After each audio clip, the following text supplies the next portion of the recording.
table to talk about the upcoming presidential election. We'll be doing this as a simulcast tonight, so if your friends are at home and they want to see you here, just check out the TVBS News YouTube channel and also the TVBS World Taiwan YouTube channel. You can check this out. Otherwise, stay tuned this Friday evening at 9 o'clock. We'll have this on ICRT as part of Taiwan This Week, or you can download the podcast to hear the entire conversation. So we're going to start the conversation tonight with a quick look at the most recent polls, if anyone believes polls out there. And then after that, we'll go right into our conversation with our roundtable panel, followed then, of course, by some Q&A from the audience. So we're already a little bit behind schedule, so let's not waste any time.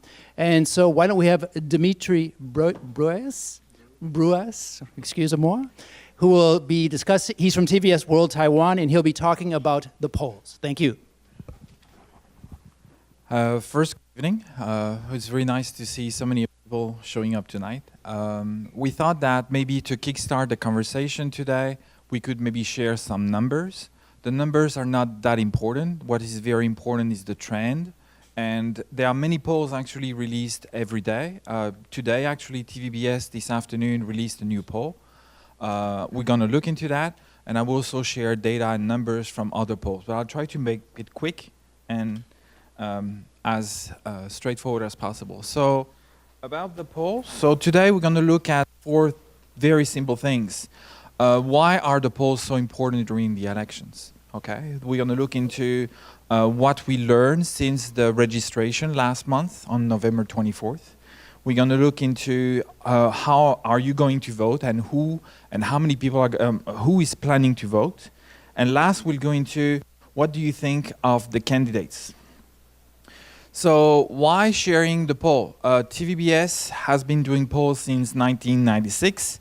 We have stringent standards when it comes to polls, and we're using a balanced dual frame approach combining landline and mobile phones. And I think this is something different from other poll centers. We have a 50% of, we call 50% of people on landlines and 50% on cell phones. Now, polls, surveys, online surveys, these have different meanings. Now, you see polls almost every day, but some are surveys, some are just online surveys. So you have to look into the numbers and how actually the poll is made to understand the meaning of those numbers. So online surveys are used in election polling mainly, but they mainly represent internet users. And then last thing I will emphasize tonight, it's still 1 month to go. So again, these numbers, the poll are just to give you an indication of how do we feel today if we voted today or yesterday. So according to the latest data from TVBS, these are the numbers, the latest numbers. So we have now 3 tickets. You have the Lai Xiao ticket, you have the Hokang ticket, and you have the Ke-Ying ticket. So the latest numbers, what we can see is that the Lai Xiao ticket has maintained its lead with 36% of intention, voting intention, while the Hokang ticket has risen by just 1% to 32%. On the other hand, the Ke-Ying ticket has dropped by another 1% to 22%. Another important number that we learned today from this table, we have about 88% of people expressing their intention to vote in the upcoming election. Only 3% say that they are uncertain, and around 9% said they will definitely not vote this time. When it comes to the voter turnout, we estimate the turnout to be around 78% this time. So in 2020, the turnout was around 75%. But these are just estimations 1 month ahead of the election. And the last numbers I will share today, because I think we will mention these during the conversation. When it comes to voters between 20 and 29, I don't know if you heard before that commentators said that Ko-Wen-je is strongly supported by people between 20 and 29. So our latest cross-analysis shows that the support rate for the Ke-Ying ticket among young voters remains at 49%, but it has seen a 7% decline compared to the October survey. At the same time, the last year ticket slightly increased its support to 29%, while the Hong Kong ticket has now reached 11% for the 20 to 29 age group. Now for the 30 to 39, the support for Ing among voters aged 30 to 39 reached 44%, up 3%, and the support for the Hong Kong ticket in the same age group reached 16%, down 6% from October. But for that number, for this age group, the last year ticket was actually pretty much stable. To conclude this quick introduction, because I said we should look at different types of numbers, when it comes to survey, the methodology is very important. So this website from the United Daily News, they tend to compare different polls. I wouldn't recommend to do that because you're actually comparing potatoes and bananas because the methodology is completely different. So you can look at the numbers. You should look at the numbers on the longer period to understand the trend, but I wouldn't recommend to put numbers next to each other, okay? So just to conclude, you can, again, if you want more information, more data, survey, you can follow us on Twitter. You can check our website.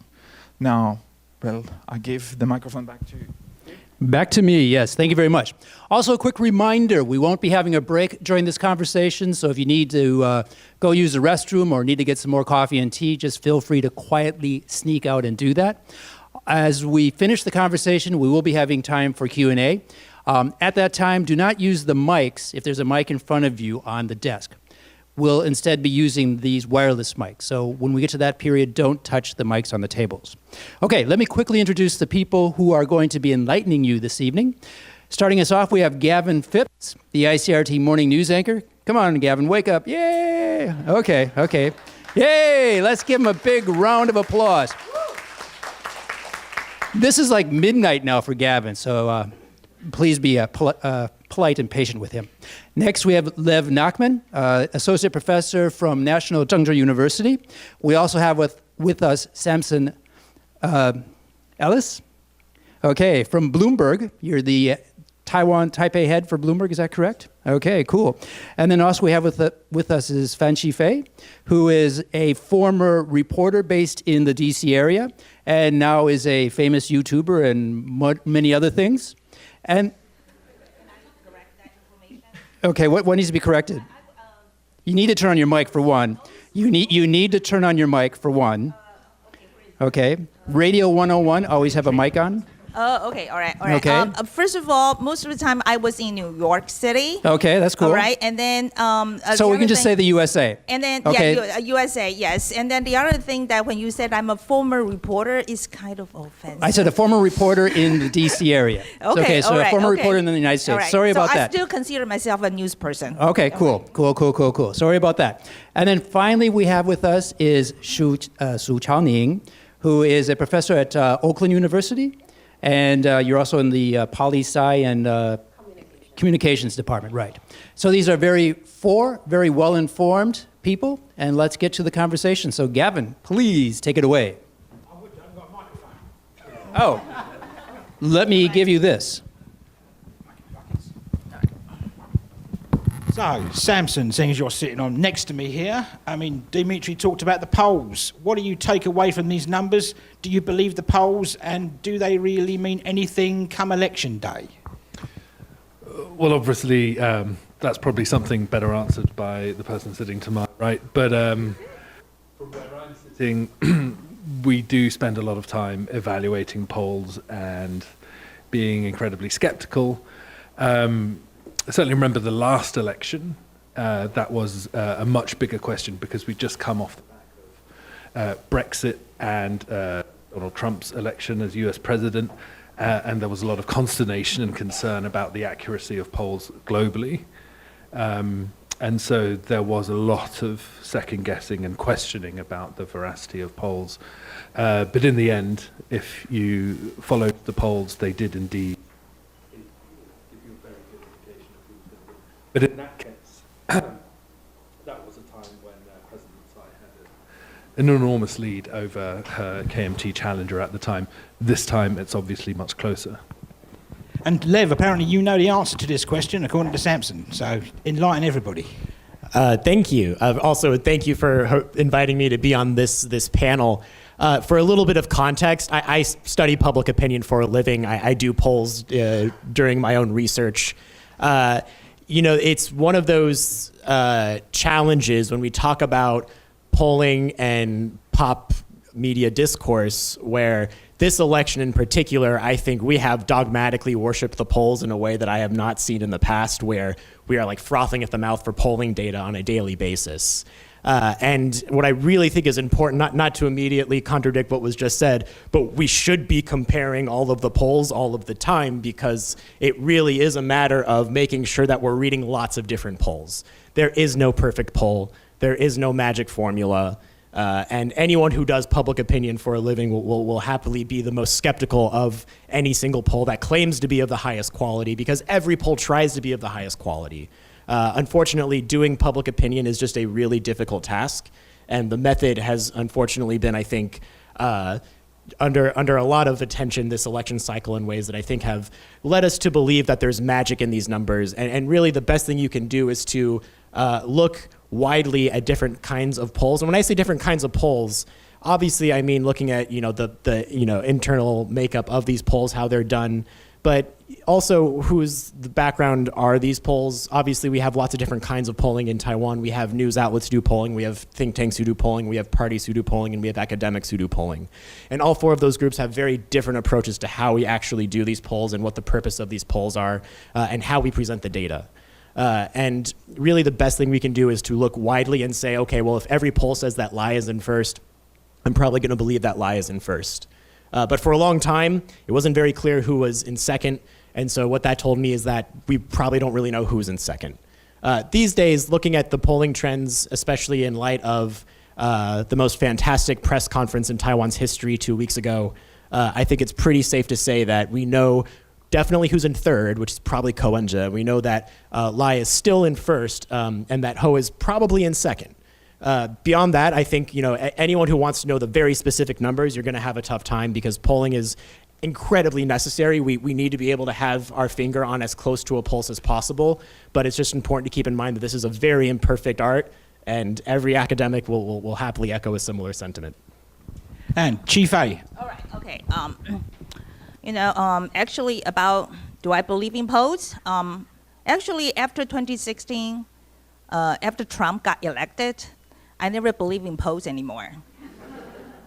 And then, so yes, I still look at polls, mostly just to prove that if my point of view is right. That's the main point, when the poll says agree with me, then I say it's correct. Don't do that, that's confirmation bias. All right, I'm kidding, okay? But, I still look at polls, I still do, but I have to say that, when I look at polls, I'm very careful. I'm with a lot of suspicion, any polls, okay? To start with that, and then, but with this polls that TVBS conducted, I have to say that the thing that I'm looking for, the most important information for me, is that after the blue-white camp, the alliance failed, I want to know who got the blame. And obviously, the answer is Ko Wen-je got the blame. And I think it reflected in all kinds of polls that before this alliance talk, I think he was leading Ho at that time. But now most of the polls saying that he is lagging. So I'm pretty sure that this reflect people's sentiment is that where they're assigning the blame. All right, and then so I think. And the other thing that this post tell me actually is a little bit different from the information that I saw from other polls, is that after Zhao Shaokang joined the KMT ticket, a lot of people are saying that it get KMT a big boost, and he is collecting a lot of young voters' votes from Ko Wen-je's camp. I have to say that when I was looking at a TVBS poll this time, I'm a little confusing because this is aligned with the people, my friends in KMT told me that. But most of the polls will tell you otherwise. Zhao Shaokang didn't really collect the poll, didn't really attract young people to come to KMT. All right, I'd like to know what happened because, I think this is for KMT's choice for this vice president. For me, I mean, I could always have, people hate me when I say that, I feel, but this is how I feel. When they make this choice, actually reflect a lot of young people's complaint. One is KMT is still an old people party. And the second of all is that I really question their ability to revamp this very old party, all right? So when I was looking at this poll, I have to ask myself, does they say anything about that? So I don't know if TVBS, when you guys conduct the interview, are we talking about response bias? Or a lot of people are saying house effect, does that play a role in this? Because other polls are saying that Zhao Shaokang didn't really attract a lot of young people come back to KMT. That's it for me. And Chao Ning. Yeah, thank you so much for having me for today's conversation. So political scientists would read the poll and try to make a prediction. And Lev here is a decent political scientist, so he's not doing that. But I think the reason that we are having polls is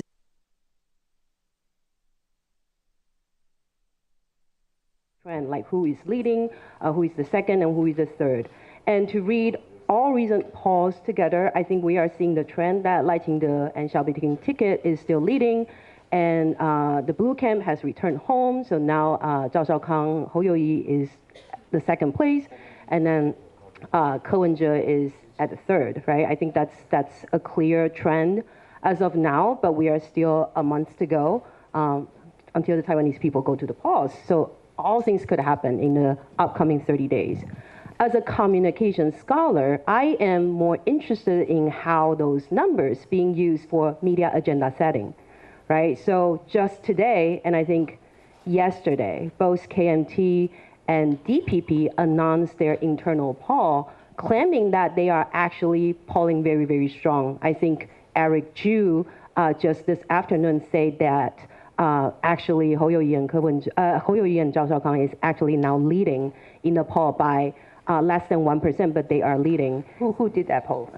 They say it's for their internal use. Internal use, okay. So that would be an interesting way to think about the intersection between the scientific number and the agenda setting and the purpose of boosting morale to drive the public discourse, and that is to see the poll from a communication perspective. So as a voter, I think we have to take everything into consideration, and so to truly understand the meaning of the poll.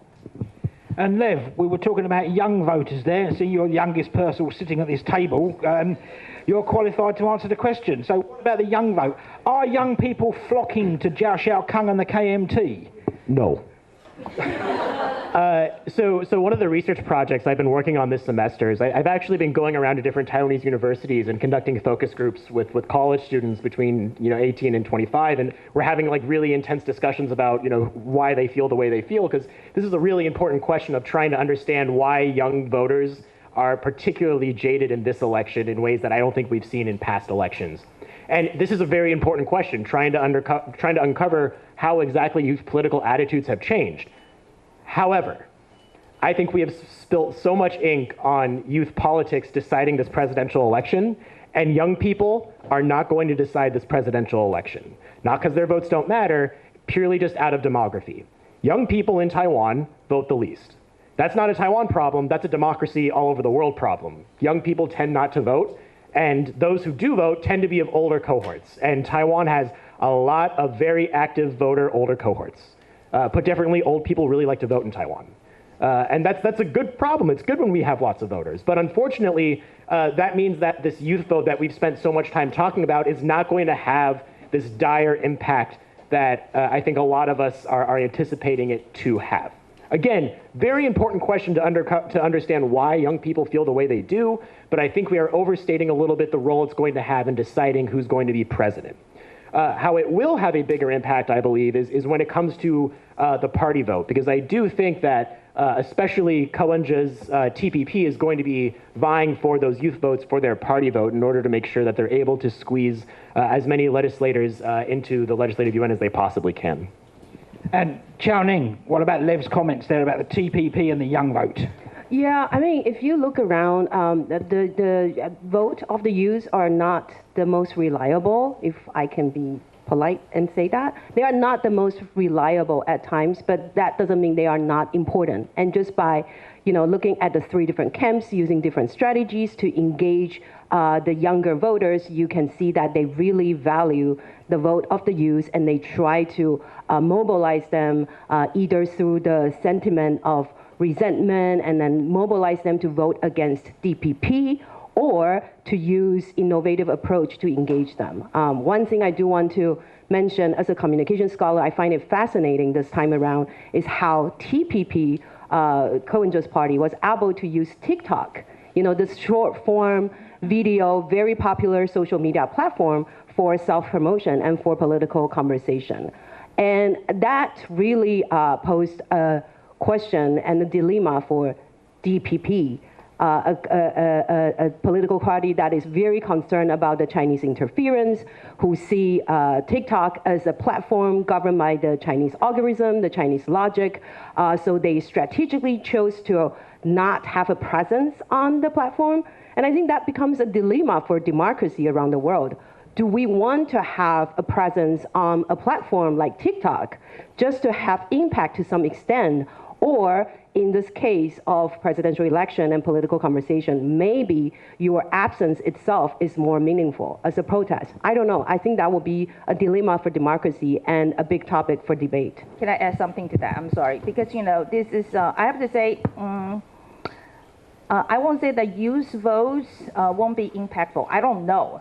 Maybe you are right, okay? But my experience is that we have been courting the candidates to talk to us for a very long time. I think, we have been trying that for like 6 months, 7 months. Nobody wants to talk to us. But recently, everybody pop up. Everybody come to me, I'm talking about Hou Yongyi. We just did a conversation with Kawenja, okay? Xiao Meiji come to talk to us. Everybody want to talk to us because my fan base is from 25 to 44, all right? They really wanted those votes. Samson. Yeah, I know. But what I'm trying to say that everybody come to us and saying that they try to court the young votes. That's their purpose. They want to court the young votes. So I'm saying that, I think because it's a very close election, I don't know if it is. You look at the number, it looks like it's very close. So I think they are really trying to pick up every vote they can find. And Chifei, how are they trying to do this? I mean, how are they going to raise wages? Are they offering to raise wages? What are they doing? What are these parties doing to attract the young vote? And is it working? Okay, that's the thing. I don't think it's working. All right, so I think the young people are concerned about two things mostly. I think it's wage stagnation. The other thing is affordable housing. And then we check all three parties' policy on how to deal with that. I have to say that I didn't see anything too interesting because, some of them are saying use like tax credit, or like help the young people, and then so they will be easier to get loans from the bank. Or about the wages, they are talking about raising the minimum wages, but I think they never really dared to deal with the core of the issues, like housing. I think the problem of it is that is on the demand side. We just didn't have enough affordable housing, and then when everybody was promising they are going to build more social housing, and then they couldn't get it because the land is very precious in Taiwan. So when I look at their policies, they can say whatever they want, and how much they can deliver is another thing in the future. And everybody knows that. Everybody knows that.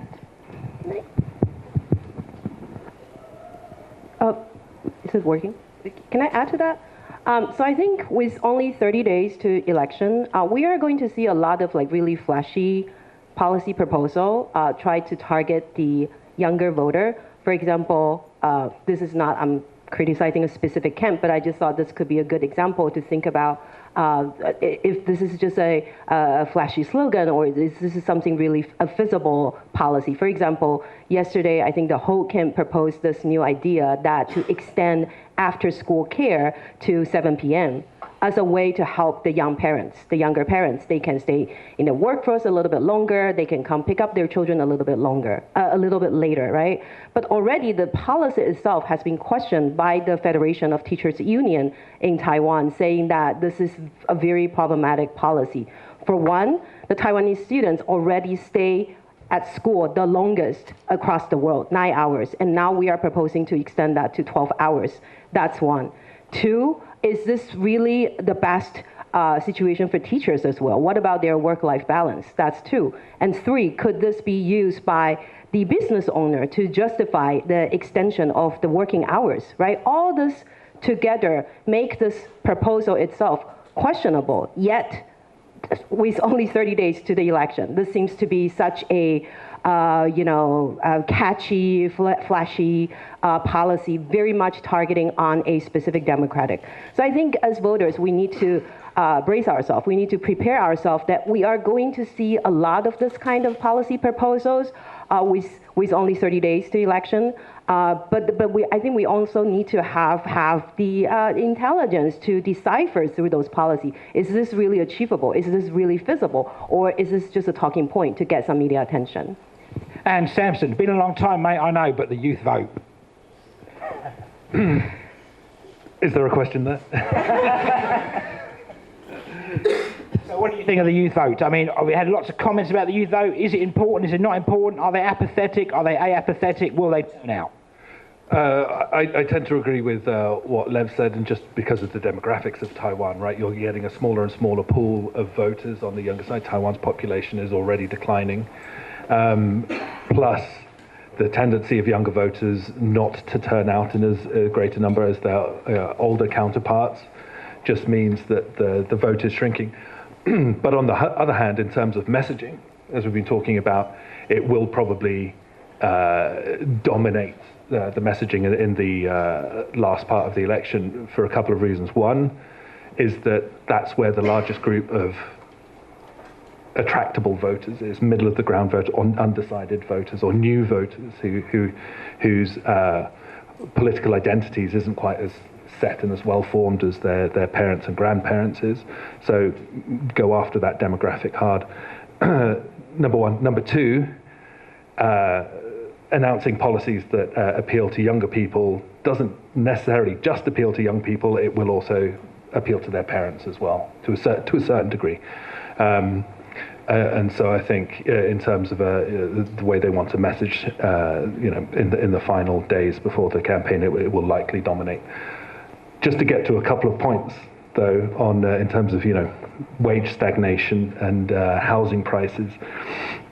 I mean, it is quite remarkable how different the situation is from people's impression of the situation. Because if you look at wage growth, Taiwan's wages have risen over the past 7 years at their fastest pace since the 1990s. Wages over the past 7 years have risen more than twice as fast as under Chen Shui-bian and under Ma Ying-jeou. In terms of property prices, you can look at property prices. Property prices that have absolutely flattened out. They are not rising incredibly fast, with a few exceptions like Hsinchu and now obviously Kaohsiung, which have got major industrial reasons for doing so. But property prices in Taipei are flat. In Wanhua, where I live, property prices have come down 30% over the last 10 years, which nobody is talking about, just because people tend to look at property prices as a whole for the entire city, and then obviously Nangang, Da'an, Dazhi is still, keeping the average price fairly high. So in terms of, but again, the problem with that, and Lev made this point at another talk last week, that the DPP government is very, very bad at humble bragging, I think, about their economic achievements. One of the issues you'll face there is it's impossible to tell people how they should be feeling about themselves economically. So even if you do throw a bunch of numbers and a bunch of statistics at them, telling them you should be feeling better off than you do, if they don't, there's no point in telling them. And staying with you, Samson, on messaging, the message, of course, on China. How are you seeing that play out in this election?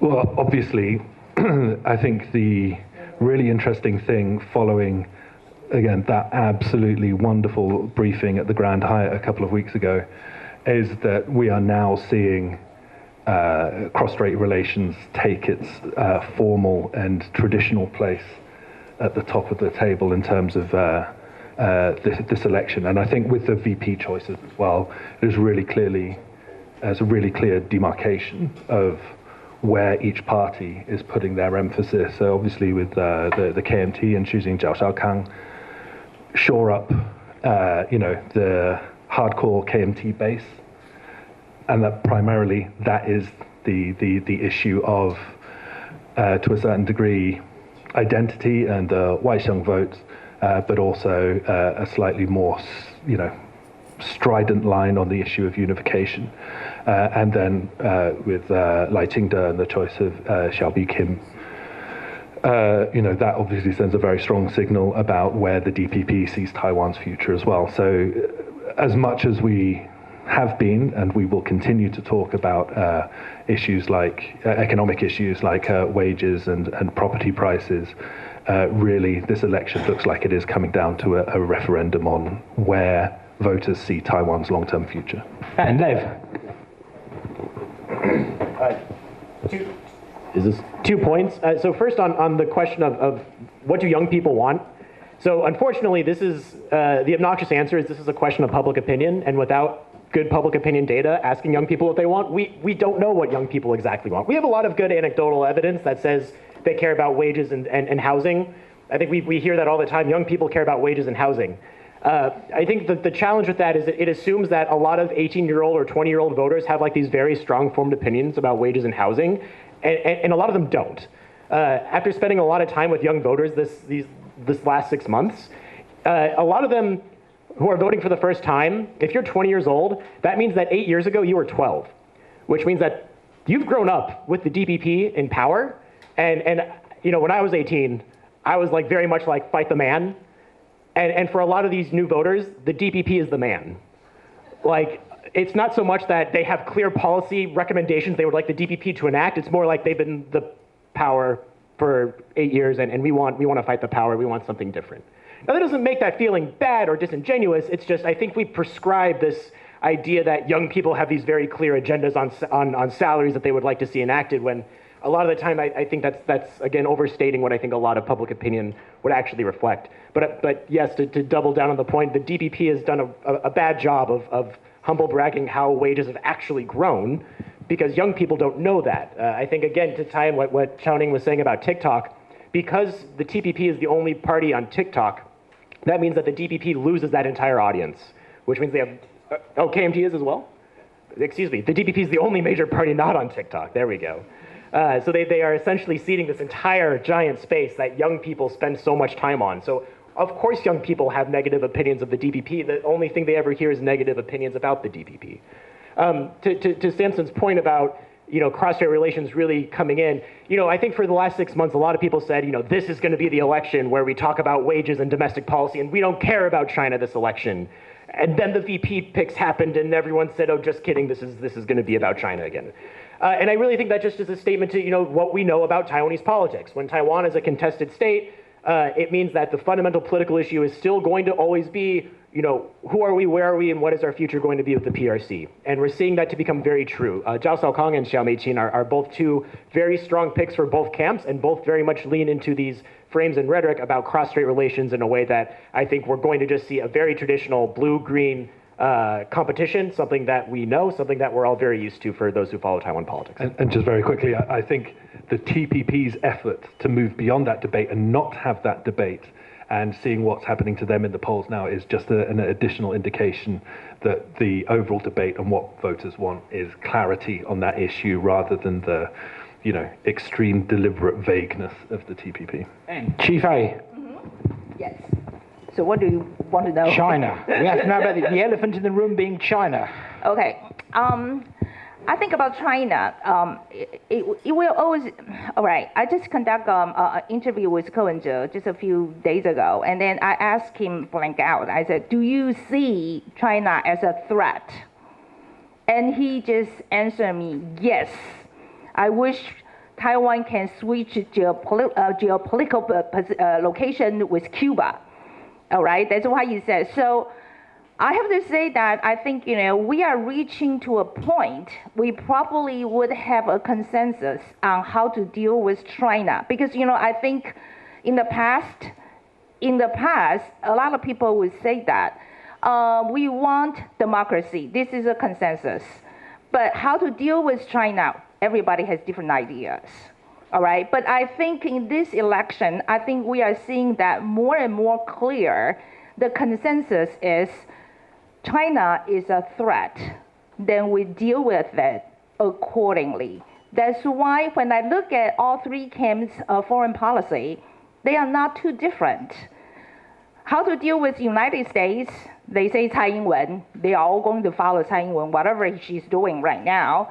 And then how to deal with China, we always know DPP's position, all right? And then Ko Wen-je just told me that China is a threat too. And Hou You-yi probably not that clear. He is pretty vague on this, but he also pledged that. Taiwan has to strengthen our national defense. All right. He also put this as a utmost campaign talking point too. So I would say that we are reaching to probably we finally would have a consensus. I'm hoping we probably can reach a consensus how to deal with China. Yeah? Chao Ning, do you agree with that? Can Taiwan reach a consensus on how to deal with China at this election? I think that will be an even longer discussion, but I think could be a good starting point, and I think that's an ongoing conversation. I think China and the China factor will be essential for the upcoming months. But I think, and I agree with everybody, the point being made, I do think what is under-discussed during this election season is the Chinese interference. Actually, a lot of people told me, I just came back from San Francisco 2 weeks ago, a lot of, American scholars would be like, oh, we don't really see Chinese interference this time. I was like, are you kidding me? Are you kidding me? The fact that Terry Guo would just drop out after some pressure from China put Foxconn under investigation, and then Terry Guo would just drop out like that. That's a very clear, prime example of Chinese interference. And Chinese interference is everywhere, from cognitive warfare, from this the treat host a big number of chiefs, village leaders to China with unreasonably low prices. All these are Chinese interference during this election season.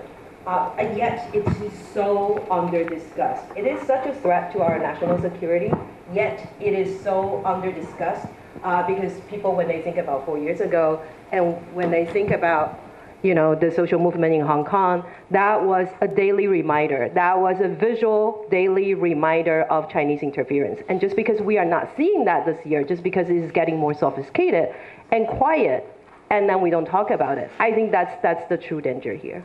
And do you think people aren't talking about interference because maybe people have got a bit blasé about interference? Yeah, so we know that it's never a question of is the PRC trying to influence the election? It's how are they trying to influence the election? And I do think that, every election inevitably becomes a question about cross-strait relations and what do we want our future with the PRC to be. 8 years ago, it was framed through the lens of the Sunflower Movement. 4 years ago, it was framed through the lens of Hong Kong. And this year, it's very quickly becoming framed as this choice between war and peace, autocracy versus democracy. But it's not nearly as, I think Chao Ning is totally right, we don't have the daily reminders in the way that we have had in the past. But we still most certainly see it happening. Even just today, there was another Taiwanese citizen sentenced to a year in jail in China. And the TAO, the Taiwan Affairs Office, gave a whole presser about it, saying how they hope that they're not discussing this with Taiwan right now because the current Taiwanese government has not acknowledged the 92 consensus. As if to discuss about a Taiwanese person's welfare in China, a necessary condition is to accept the 92 consensus, which is a very indirect shot at the DPP, saying that if the DPP is in power, we're still not going to be able to talk about these things. And the TAO goes on to say how they look forward to future cross-strait service bills being passed with very much in a throwback way to the 2014 cross-strait service trade agreement that started the whole Sunflower Movement. The timing of such an event on the side of the PRC is not coincidence. I think they're definitely trying to signal to the Taiwanese government and Taiwanese voters. The question, of course, is how effective is this? I think if you look back at 2020, there's so much research on disinformation, cognitive warfare. There's so many reports about how in 2020, there were hundreds of thousands of YouTube videos with simplified Chinese characters, or talking about, don't vote, don't bother voting for Tsai Ing-wen, Taiwanese democracy is a lost cause. So we know they happen, but if you look at the 2020 results, Tsai Ing-wen won by a landslide. So what does that tell us is that it's not always very sophisticated, and it doesn't always have the intention that the PRC wants it to have. Now, I think that the challenge is that it is still very present, and the concern is it getting more sophisticated, I think is what we're all trying to better understand. And Samson, is it getting more sophisticated? I think for sure. I mean, one of the hallmarks of the last election 4 years ago was that that was one of the big messages, as China's trying to interfere with this election. And as Lev said, a lot of the attempts were rather poor and very transparent and very clear where they were coming from. This time it definitely has become less noticeable, but more pervasive. And it's across the board. I mean, from media and one of the big ways they're trying to influence the election is talking down the United States, right? Trying to broaden and increase the level of skepticism of the United States in Taiwan, particularly among young people. But I mean, it's across everywhere. I mean, we've just published a story looking at the readiness of the financial system here to be able to withstand Chinese attempts to affect both financial markets plus also consumer banking, and the results are very, very scary. And these come down to incidents like about a year ago, I think, if I remember correctly, foreign actors, you can decide for yourselves where those foreign actors are based, managed to gain access to the accounts in a Taiwan bank, and then just reallocate funds and buy a bunch of Hong Kong junk stocks, just as a message to all of the account holders that we can get in anytime we want and we can move your money where we want as well. So all of these things are just like tiny little, well, not even tiny, they're very pertinent reminders that the threat and the attempts to influence are always present. And Chief A, do you see China stepping up its military coercion in the lead up to the election? The military coercion is definitely they are stepping up, okay? Especially, I think, and we see quite clearly after Pelosi visit Taiwan, the fighter jets come to Taiwan more often, and then they also have the drill on the east side of Taiwan. These are both, from military point of view, are actually very consequential, okay?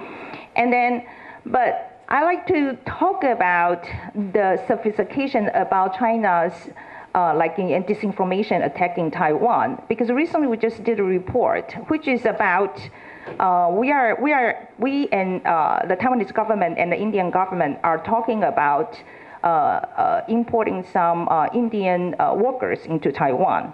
All right, and then so when we are doing this discussion, I have to say that there are a lot of Chinese simplified characters information coming in. And then they are all saying something like, it's very discriminated. I mean, they're saying that the Indian blue collars they rape women. And then if we allow them to come to Taiwan, the Taiwanese woman's safety is in danger, stuff like that. And then, so when we try to,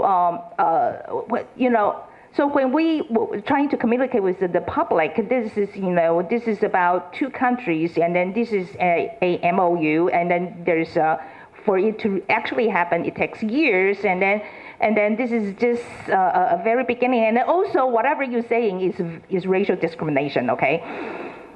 And then I have to say that the government says that this is probably a attack from China's disinformation. At first, I really doubted it.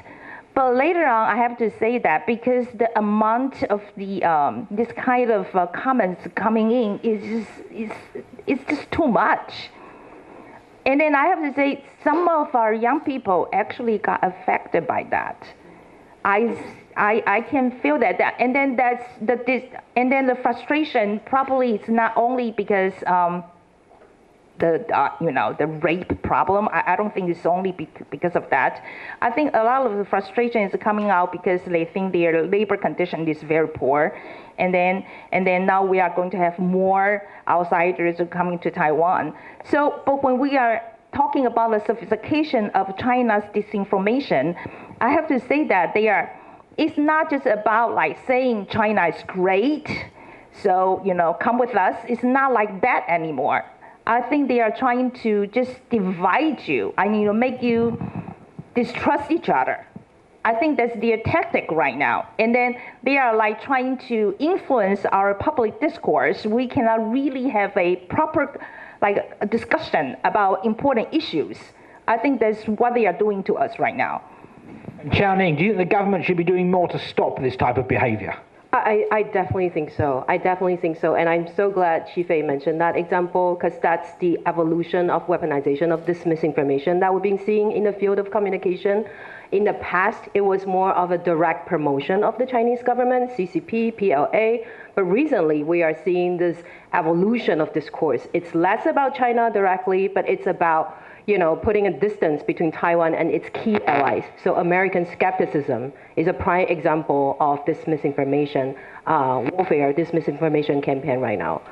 If you look at the report published by IORG, they documented all the examples of American skepticism in the past 2 years. There are 84 different examples and patterns of American skepticism, like how, TSMC now opened its factory in Arizona, is the American attempt to hallow the semiconductor industry in Taiwan, and so we should be very mindful. And all these are just telling us that China really is taking a page from Russia's playbook.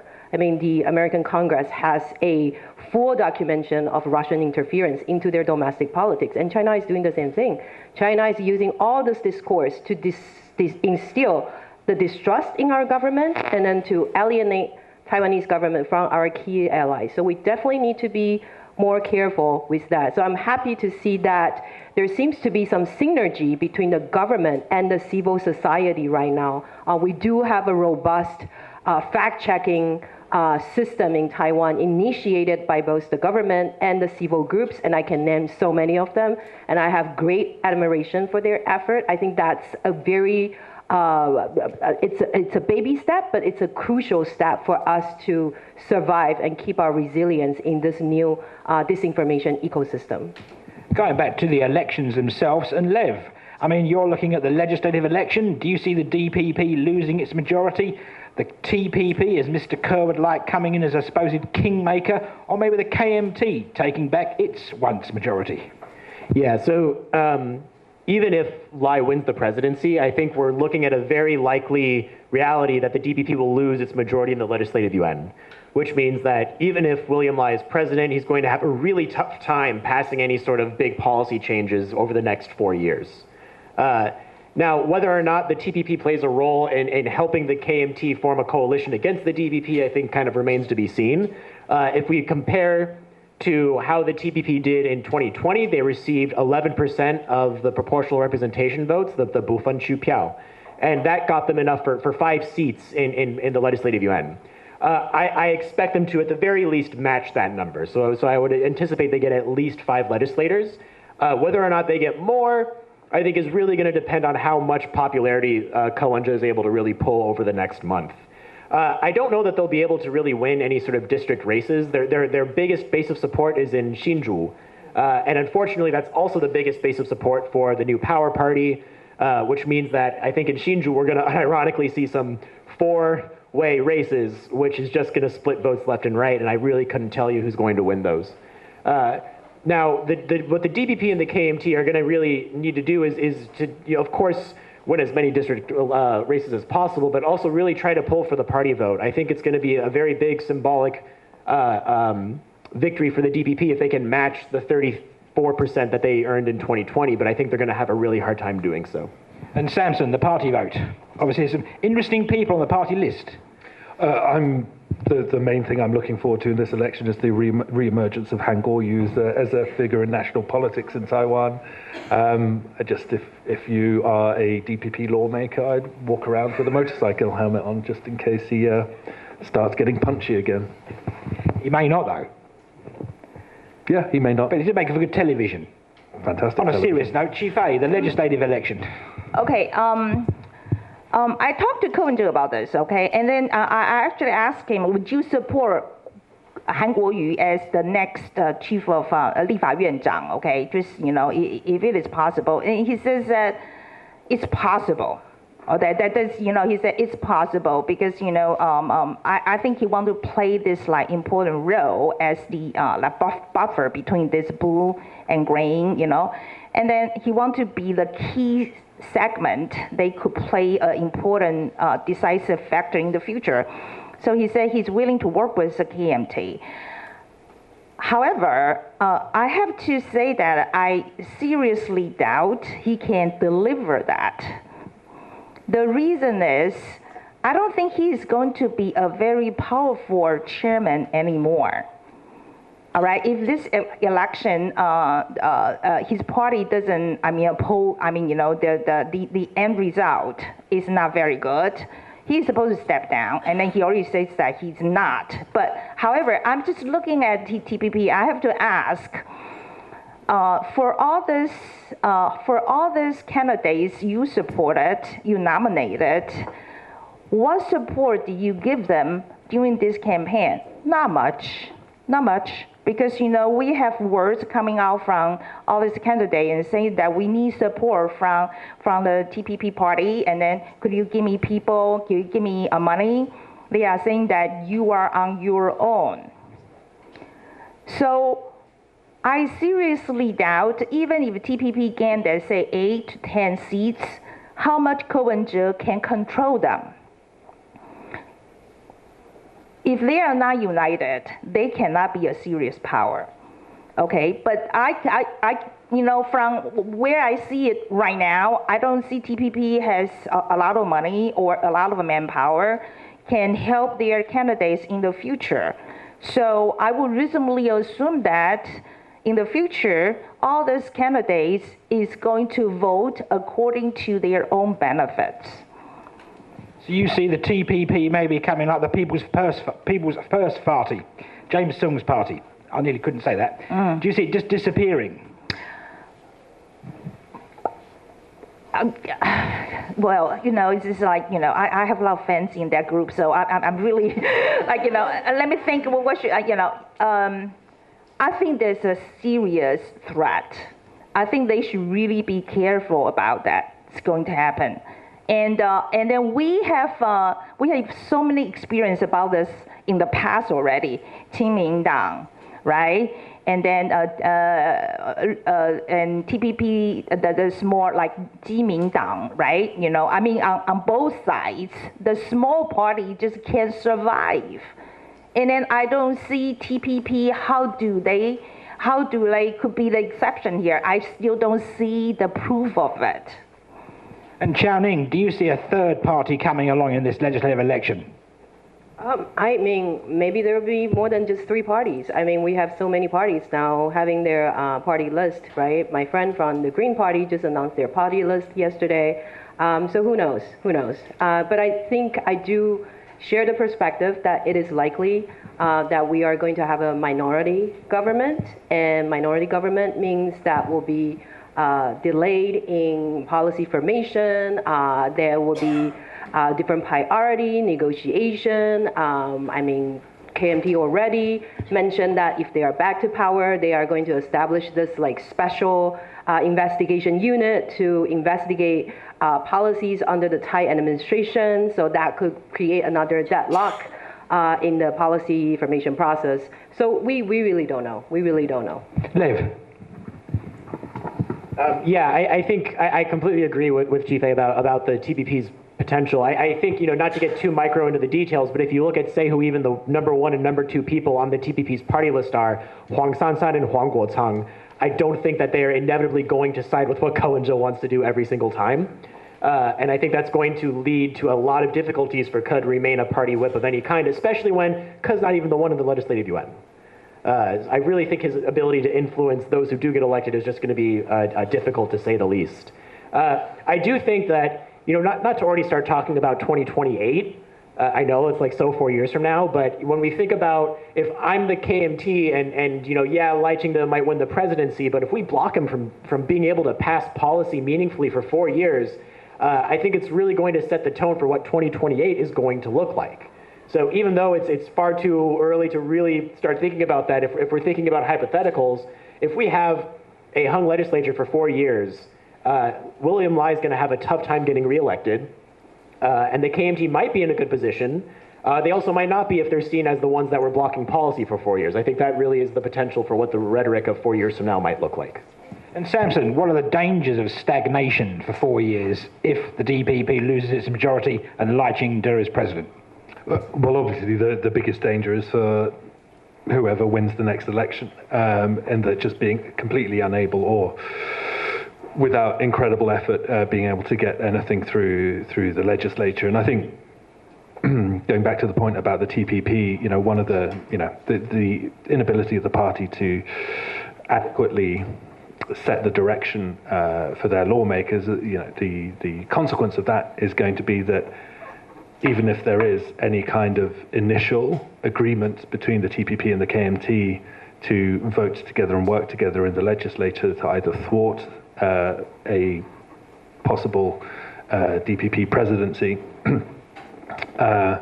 any alliance is quite likely to be quite short-lived, and therefore, you know, is going to descend into chaos pretty quickly, and. So in terms of, you know, more broadly, what the implications of that are is, I mean, whichever party, you know, is trying to push major proposals through the legislature, which they will need to do, even, you know, if Ho Yo-i wins the presidency, right, but he wants to return, as he says, to reviving the cross-strait services pact or agreement, without unity in the legislature, you know, there's absolutely no way that's going to happen either. And Chief A, what dangers do you see here of no unity in the Leaf Island? Okay, well, I asked a political analysis about this, okay, and then I was really worried about that because I really don't want to be like American. You know, I really don't want that to happen to us, okay, and the American politics to happen to us. And then, so his point is, during Chen Shui-bian and Ma Ying-jeou time, Chen Shui-bian time is what we call stagnation time, right? You know, they always say that because of, you know, because I don't have a majority in the Congress, so there are a lot of, so I couldn't do anything, right? That's what Chen Shui-bian government always is saying. But if you look at the numbers, the acts that passed during Chen Shui-bian time and Ma Ying-jeou time is actually about the same. Okay, which means that on domestic issues, a lot of like 民生议题 we're talking about like maybe like about wages or about housing, you know, if it can be, they actually can reach some degree of consensus. It's possible. However, what cannot be, you know, when you get to like a Hong Congress is usually how to deal with China, all right? That's where the ideology is different lays. So what I'm trying to say is that, yes, it sounds like it's going to be stagnation, yes, but I have great hope for these people will come to sensus, or people like us, our voters, will give them pressure and then pass it when it's needed. Pass the acts when it's needed. Pass the bill when it's needed. Okay, I think we voters have to tell them that stagnation is not acceptable. All right, but I'm just saying that I still have hopes. They finally, maybe they could find some common grounds. Right, now here's the question. Chao Ning, who do you think will win the election? Oh my God. I will pretend I didn't hear that question. I mean, honestly, I don't think I can. I think this is going to be very close. I think this election ain't over yet. I heard along the way that people are like, oh, you know, DPP has been leading and it is still leading. I think we all need to be very cautious. Still 30 days to go. A lot could happen. I think it's too early to make the prediction. I think it's going to be extremely, extremely close. Lev. Political science professors are notoriously awful at predicting elections, so take what I say with a giant grain of salt. If the election were tomorrow, I think Lai would win. I don't think he would win by more than maybe 5 points. So I think it's certainly going to be close. Again, we have too much time. Well, how many days until the election? 30 some days. 30. That's a lifetime in Taiwanese politics. So it really, so much can happen between now and then that what I think would happen tomorrow is practically irrelevant. And Samson, your crystal ball is out. What is it saying here? Well, yeah, it's difficult to disagree with anything Dave said.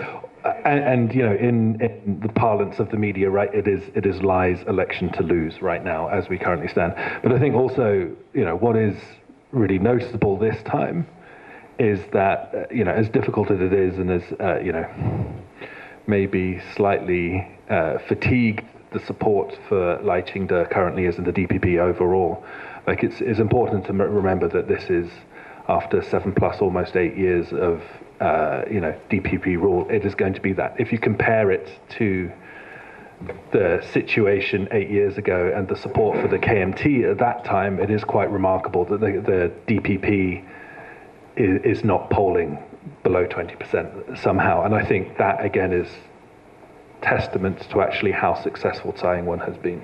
And Chi-Fei? My money is on Lai and Xiao. Okay?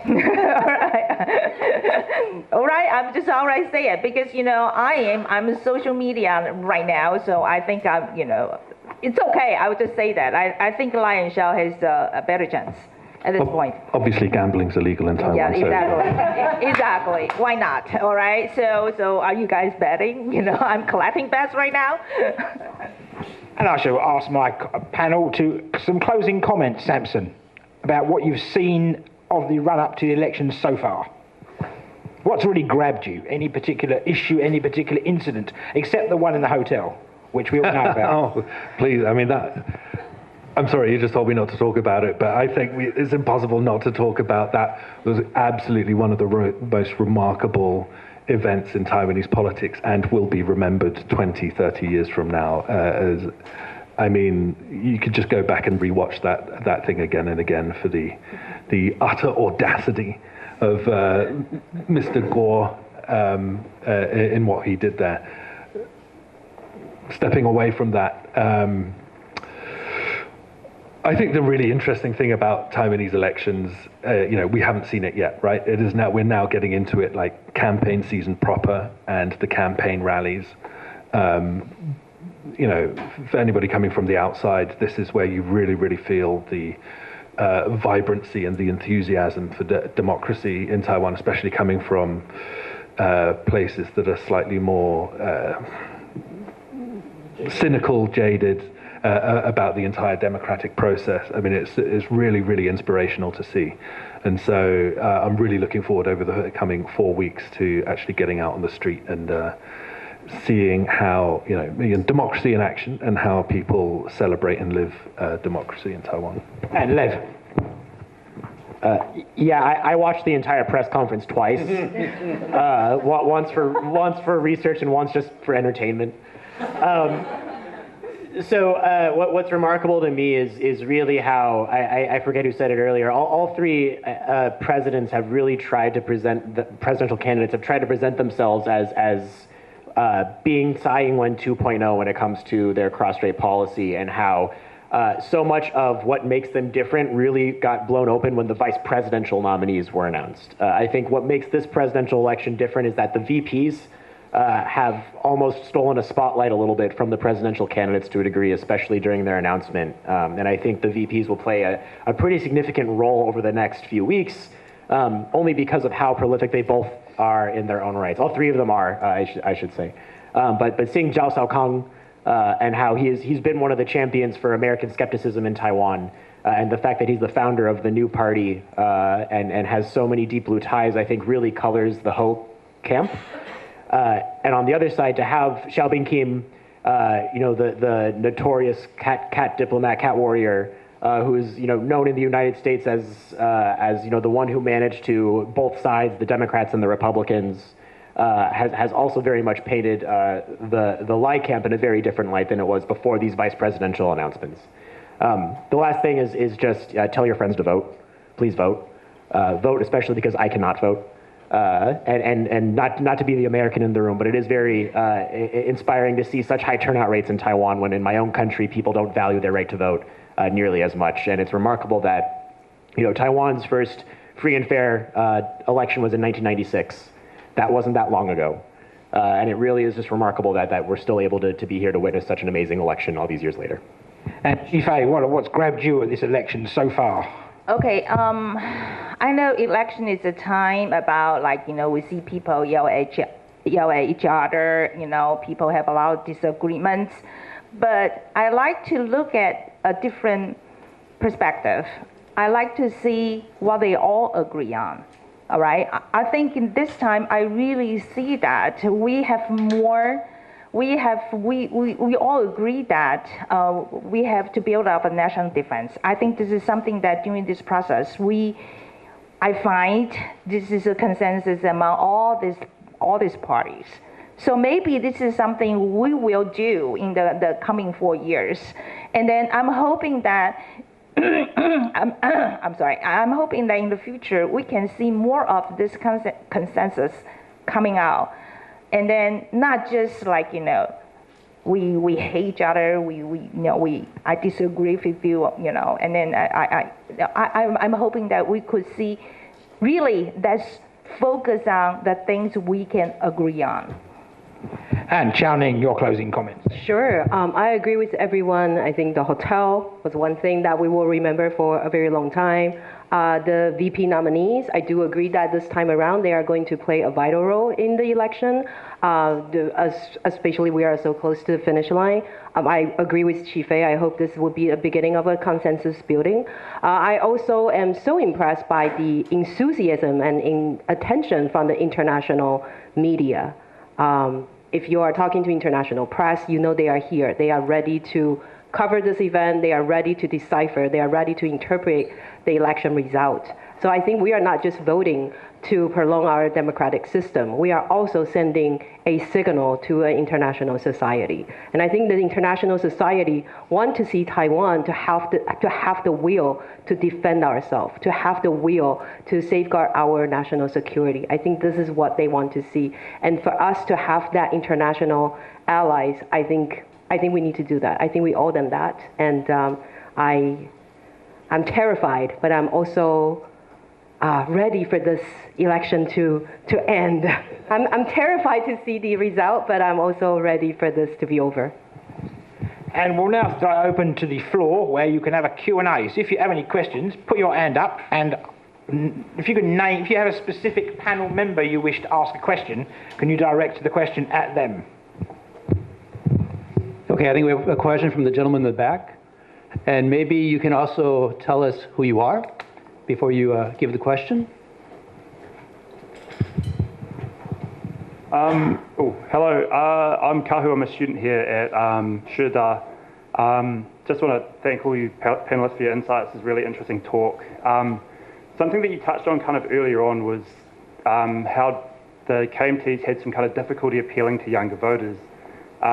But to kind of my understanding, one demographic that has had maintained quite a strong relationship with KMT over the years is Taiwan's indigenous population. I'm wondering, from kind of a polling perspective, what do we know about this relationship going into the coming election in terms of what are the kind of issues and aspirations that are kind of front of mind for Taiwan's indigenous people, and what do they see as being, or who do they rather see as being a candidate that both best aligns with the view of the future of their country?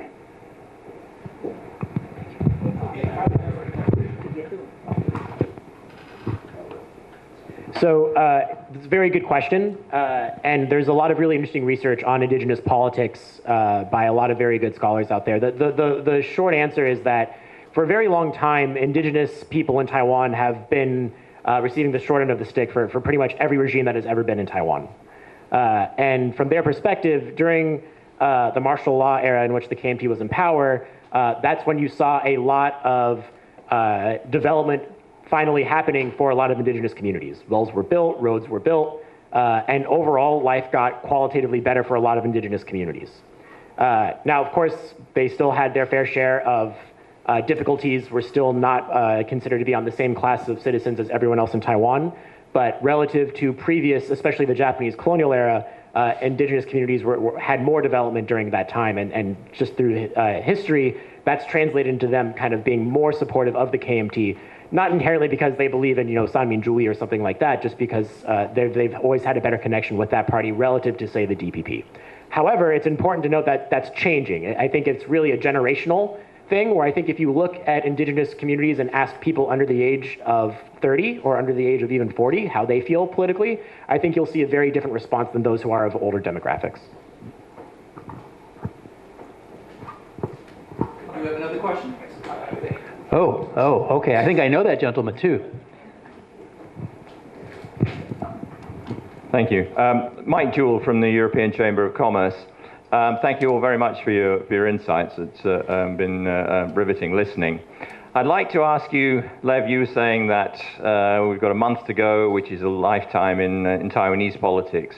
So if you guys were advising the KMT at this stage, what particular strategies, what particular messages do you think would be relevant and are likely to narrow the gap and give the KMT the best chance to overhaul the DPP's lead? Thank you.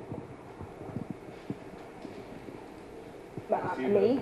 Oh, is that specifically to me? Sorry. No, the whole group, please. Tell me, you can answer this one. I don't know if I want to give advice to KMT though. I don't know. I feel like I've been seeing a lot of contradiction between Hou You-yi and Zhao Xiaokang, especially their China strategy. If you remember earlier in October when Hou You-yi visited Brookings in the US, he was talking about this 3D strategy, like decoupling, de-risking, and something else, which is very much the Tsai Ing-wen approach in terms of the Taiwan-China relations.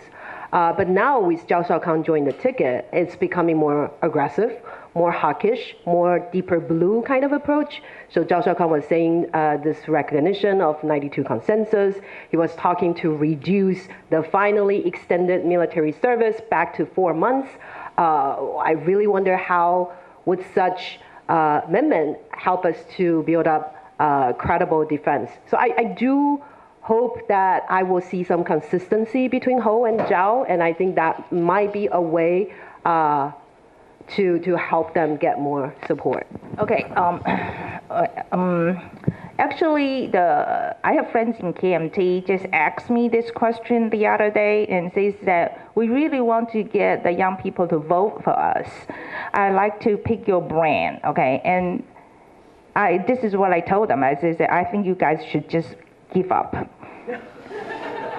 I'm serious. This is what I told them. I'm saying that it's just too hard. You should focus on your energy on where you are, your base, and you are, like the older generation is fine. I mean, you try to get out more votes from that group, all right? Because for young people, it's just too hard.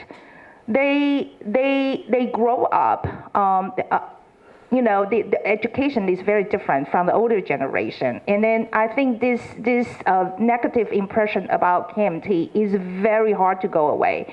And then when I talk to my young staff about this, they actually gave them a suggestion, and which I think is a very good comment. And they said that they should really give young people in their party more opportunity. I think they should start with that. All right, it might not reflect in this election, it might reflect in the future elections. All right, so I think they should really listen to their young voice in their own party.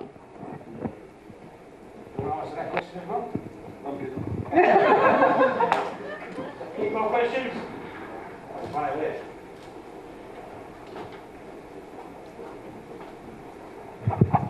Hi, my name's John O. I'm from Taiwan News. Thank you everyone for sharing your insights. It's been really interesting.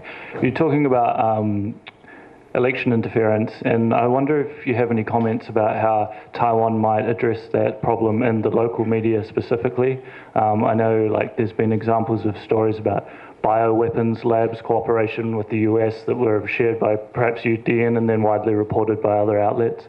And so it just seems to me as someone who pays a lot of attention to the local media, there's this kind of difficult line to walk between absolute freedom of press and then lack of government regulation. So how do you think Taiwan would be able to bring in more measures to make sure that misinformation isn't shared in the media specifically?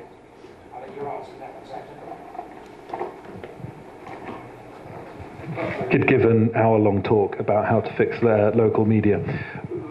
There's a fundamental issue with a structural issue with Taiwan's media is there are too many outlets.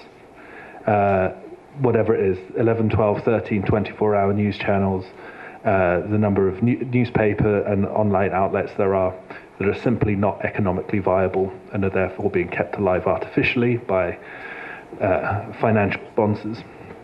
That is fundamentally the issue, and you're not going to be able to fix anything unless you fix the media industry structurally, which means massive consolidation. And I'm going to keep it there before I go any further and say something I shouldn't say. Oh, feel free. You can say something you don't want to say. My favorite thing. I think, there needs to be a policy with more teeth. I think every time it almost comes up, it always ends up being a very quick and dirty policy proposal. Like the example that I would think of is, say, in the 2020 election, there was the big issue of the infiltration bill that was passed, a week before the election, so that the government could say, we passed a bill on interference, but it was the most toothless bill possible. It was good they passed a bill, but it lacked substance.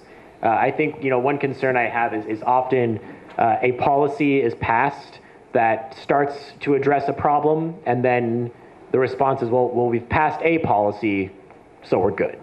And I think the government's attitude needs to change to really move on than just the sort of shallow, basic level. We passed a policy and calling it good. Any more questions?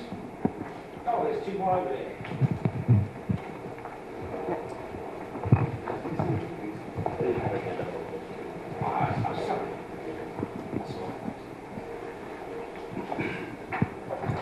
Hey guys, Chris Gorin, RTI. I have two related questions about the likely divided government ahead of us.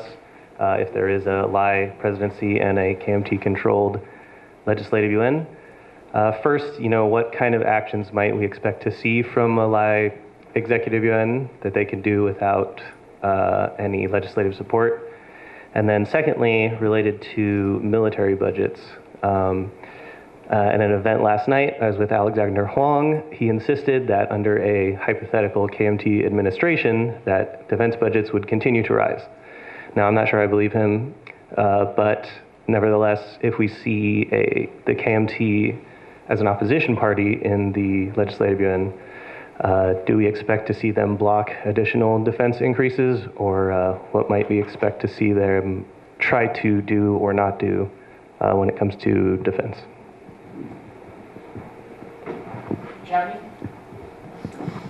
Well, again, I think we mentioned that problem already earlier. The minority government, divided legislature, that would become a problem in itself. The stagnation of policy formation, special investigation unit formed to, just to make political retaliation on the previous government. So I think these are all very concerning. In terms of the military budget, in the past 8 years, KMT legislators, they are not performing so well in terms of supporting our military budget. So if those people are elected, I feel like we kind of like already see where we are heading to. So that is absolutely very concerning. And I think another thing to keep in mind is that the legislators actually start their new term before the president. They started their new term February 1st.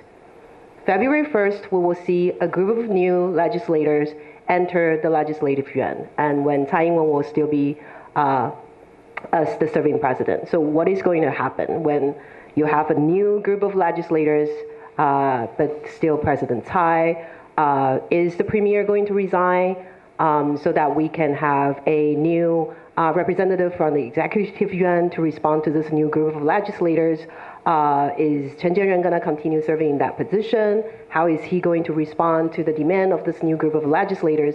I think all of this will be a political negotiation. And I think for years to come, we're going to see a lot of collision. We're going to see a lot of theatrics. We are going to see a lot of deadlocks in the legislative yuan. It's concerning. It's very concerning. There was someone sitting over here. Yeah, Hi, I'm just a young voter. I don't work in journal or news. I'm an engineer actually, so I belong to here a little bit. But I want to ask, as a young voter, from the poll that I saw today, I can't understand how to evaluate the candidates properly. So for example, my concern is same as Fanchi Fei's concern, like defense and homeland security issues. Especially, I hope Taiwan government, next Taiwan government, whoever is, can have strong expertise on managing international relationship, especially both U.S. and India. So can you please, for the whole group, help me understand a more reliable way to evaluate the ability of all these three groups of candidates to get the job done? So also, especially for the DPP candidates, is it really enough just by having a vice presidential candidate who is good at managing foreign affairs? Thank you. Thank you so much for your question. Something that's really important to keep in mind about all public opinion polls is what public opinion polls can tell us is what people picked on the poll. It cannot tell us why people picked that answer on the poll. So if we're trying to understand these numbers, all we know is that when people were given this list of choices, that's who they picked. The specifics as to why is just one of the shortcomings of public opinion. How you evaluate these candidates, I think, as you said, if foreign policy and security is what's most important to you, then those are the things you need to investigate with each three of these presidential candidates. How much have these three presidential candidates been involved with different foreign policy tasks?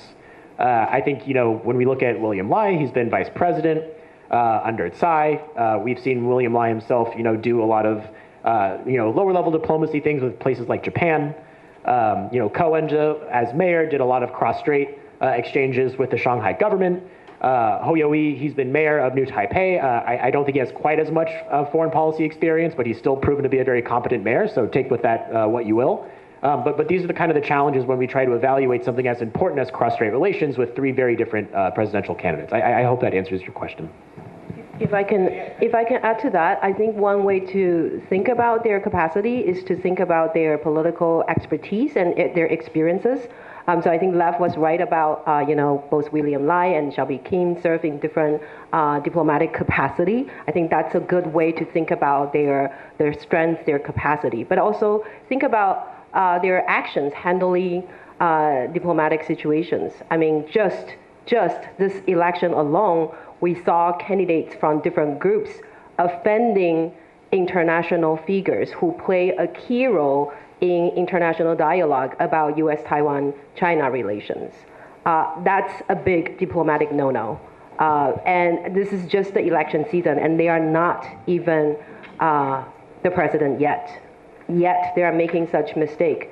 It's quite concerning to imagine if those people are in the office, how are they going to represent our best diplomatic interest? How are they going to handle international affairs, especially in this rapidly changing geopolitical international context? I think you need to take all of this into consideration and then make your decision. I think I can tell you how I choose my candidate. That's what I can share with you. Because about foreign policy, I think, Taiwan is in such a peculiar situation right now. We are constantly walking a very tight rope. So for me, the best candidate will be the one who can really control his words, who can really evaluate whatever he said, he acted, he did. I think it is so important for me that I would take that into, I would take it into a priority. Is their experience handling all those things, and then they know what they are doing. So that's my criteria, okay? I think that's all I can do for you. No questions? Oh, yeah. Oh, look. Well, why over there?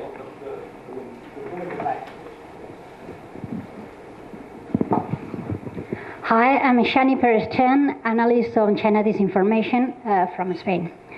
And actually my question is a follow-up for my colleague here. Since the likely scenario is that we are going to have a very divided legislative yuan, this of course is going to have implications for foreign policy and defense policy. So I would like to ask, this is an open question for the whole panel, how would this situation affect Taiwan shoring up international support, especially military support from the U.S. on future approvals on arm package for Taiwan, and if there is going to be, from an international point of view, a question of whether Taiwan, how serious is Taiwan on its own defense, because we also have to keep in mind that the U.S. is holding elections the next November, and U.S. Congress support for the sending arms package for Ukraine, and even now for Israel is coming under fire. So and also there's a lot of weapon package that already has been diverted because Ukraine is more the aid to Ukraine is more urgent. So if the international perception is that we have Taiwan is on stagnation regarding their defense policy, maybe is going to lose the current wave of support. Sure, I can jump in. I think it's often a very much underlooked point how successful the United States is in propagating and enforcing its point of view and in diplomacy in general. I mean, it's quite remarkable that all three candidates are singing from exactly the same hymn sheet when it comes to relations with the United States. And this is, again, very different from 4 years ago and even more 8 years ago, where the KMT was not very interested in engaging with the United States in a serious manner. And it often goes, under-acknowledged how successful the United States is in managing the situation and getting all the candidates to say exactly the same thing. And they are saying exactly the same thing.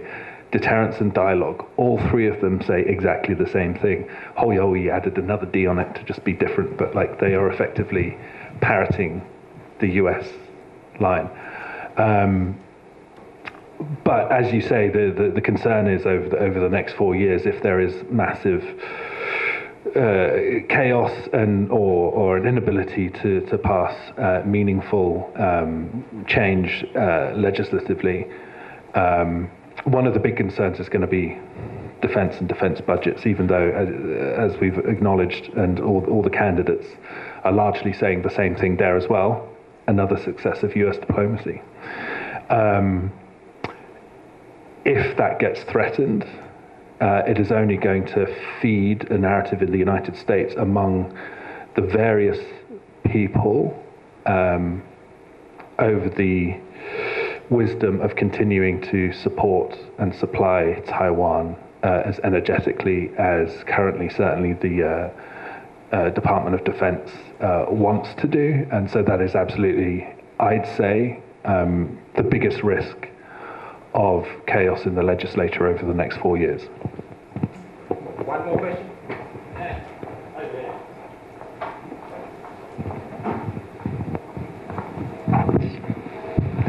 Thank you very much. My name is Leon. I'm here as a student of international affairs from Germany. My question is concerning domestic policy and the connection onto foreign policy. So how much is the debate or disagreement about domestic policy topics like housing, wages, energy security, etc., between the parties influencing a possible united consensus of the parties on foreign policy, precisely cross-strait relations? How much are these two policy realms connected or disconnected in Taiwan? Thank you. I think it should be connected, okay? Because if you look at the, we talk about the stagnation of wages, it's because, we have problems to do our industrial upgrading. If we can do that, it probably will solve a big chunk of the problems. And why we cannot do that, a lot of the reason is actually because of this uncertainty of the relationship with China.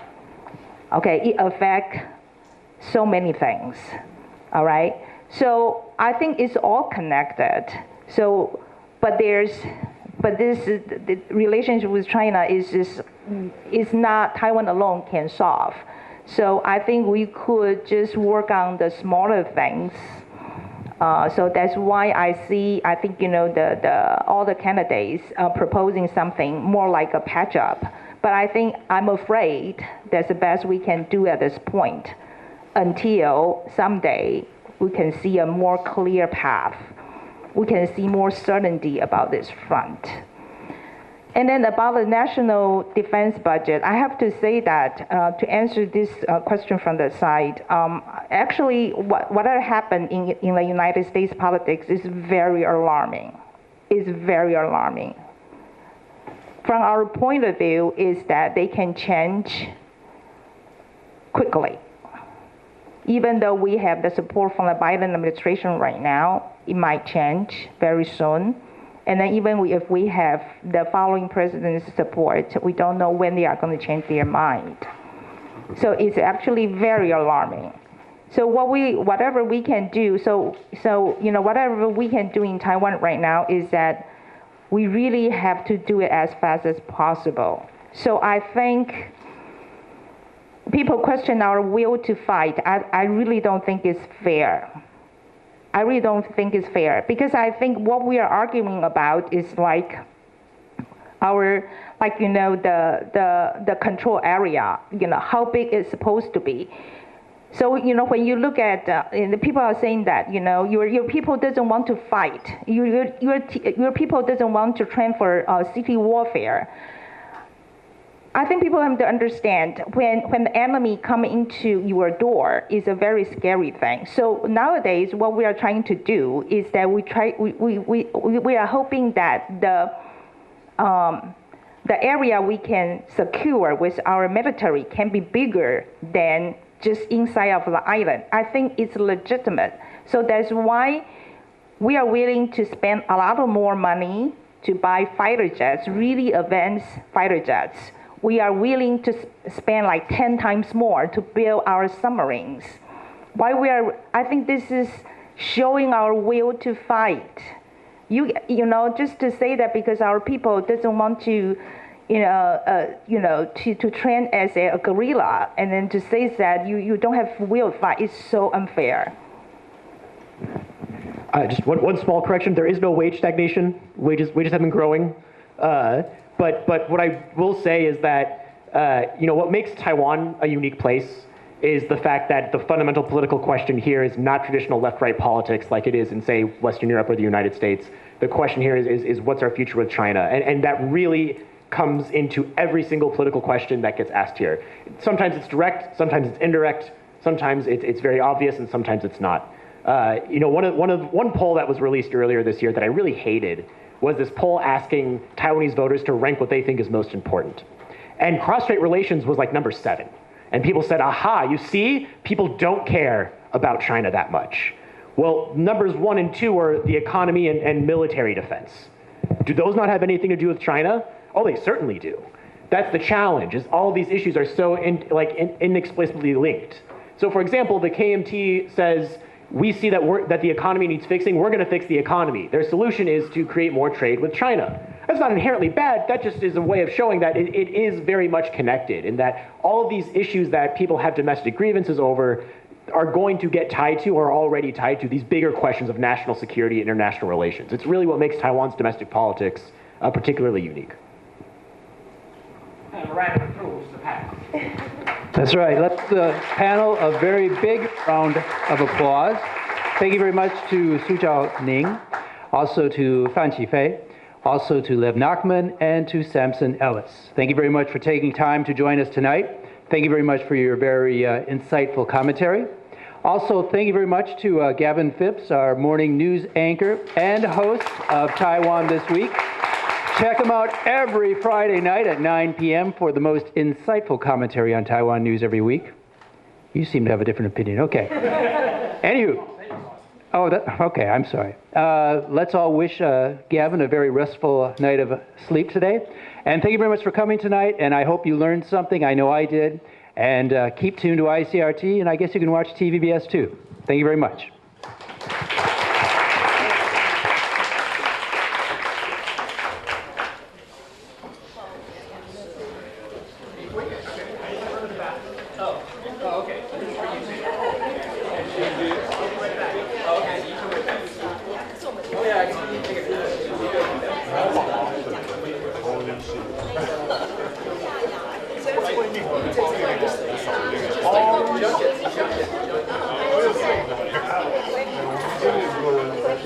Next time you take your child to play soccer,